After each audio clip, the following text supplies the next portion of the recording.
جايز طبعا اليوم راح اسوي مقلب باختي، مقلب الاستغلال. راح استغلها ونشوف ردتها. Let's go. طبعا جايز ان شاء الله راح استعين احد وياي، يعني مثلا صديقتي. يلا هسه خليني اروح كذا، خليني اروح لها من هاي غرفتي. اقعد يلا. ولا هاي شو جاي؟ لا بس ليش كلها هي لازم تصلين قوية. يلا تعالي نلعب ماب البيوت. نلعب ماب البيوت.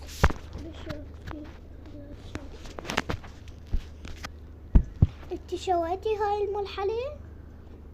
ايه ها لازم نوصل للنهاية؟ كلش تتأخر؟ لا